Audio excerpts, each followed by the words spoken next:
நேற்றைய தினம் கௌரவ உறுப்பினர் அவர்களே, கொழும்பில் இந்த சட்டவிரோதமாக தையட்டியிலே கட்டப்பட்ட திசவிகாரை சம்பந்தமாக ஒரு கலந்துரையாடல் நடைபெற்றிருக்கின்றது.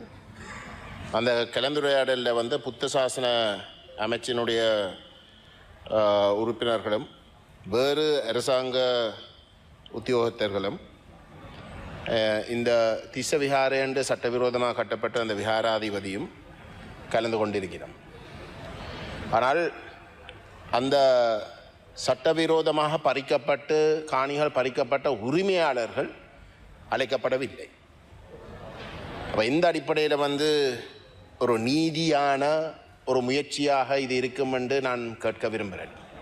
ஏற்கனவே இந்த அரசாங்கம் ஆட்சிக்கு வருவதற்கு முன்பதாகவே ஏற்கனவே எங்களுக்கு நன்றாக தெரியும், இந்த திசவிகாரை என்ற விகாரை இராணுவத்தால் சட்டவிரோதமாக கட்டப்பட்டது. இன்றைக்கு வரைக்கும் பௌத்த சாசன அமைச்சுக்கோ வேறு எந்த ஒரு அரசாங்கத்துடைய அமைச்சுகளுக்கோ தெரியாமல் கட்டப்பட்டது.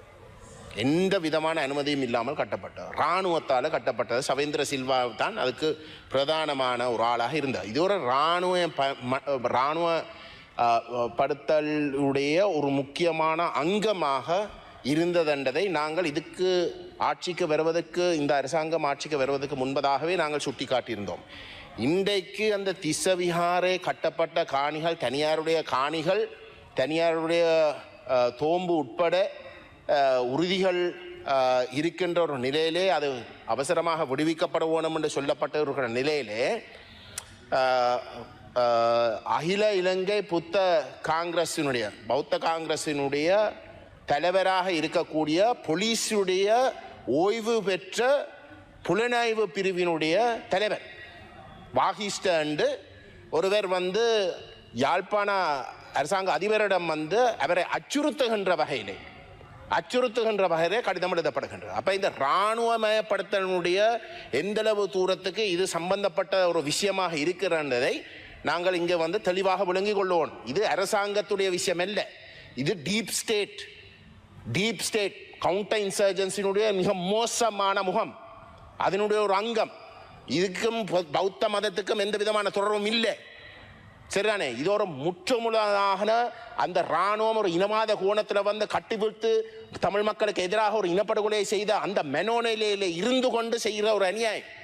அப்ப இந்த விஷயத்தை இந்த அரசாங்கத்துக்கு சுட்டி காட்டியும் கூட இந்த அரசாங்கம் பாதிக்கப்பட்ட மக்களை கூப்பிடாமல் ரகசியமாக கொழும்புல கூட்டங்களை நடத்துறது எந்த வகையில அது ஒரு நியாயம்? நான் கேட்கிறேன். இந்த அமைச்சு நேஷனல் இன்டிகிரேஷனுக்குரிய ஒரு அமைச்சு. எந்த அடிப்படையில் இந்த அமைச்சர் அதுக்கு அனுமதிக்கலாம் என்று நான் கேட்கிறேன். தயவு செய்து இந்த அநியாயத்தை செய்யாதீங்க. நீங்கள் ஆட்சிக்கு வந்தது இந்த இனவாத சரியான தமிழர்களுக்கு எதிரான இந்த இனவாதத்தை முடிவுக்கு கொண்டு வருவதற்கு. இந்த திசவிகாரை என்ற விஷயத்தில் எந்த விதமான தயக்கம் இல்லாமல் நீங்கள் துணிஞ்ச அந்த முடிவை எடுக்கலாம். நீங்கள் அதை எடுக்கணும் என்று தான் நாங்கள் கேட்டுக்கொள்கின்றோம். தயவு செய்து இப்படி ஒரு மோசமான செயலுக்கு விலை போகாதீங்கள் என்று நான் வலியுறுத்த விரும்புகின்றேன்.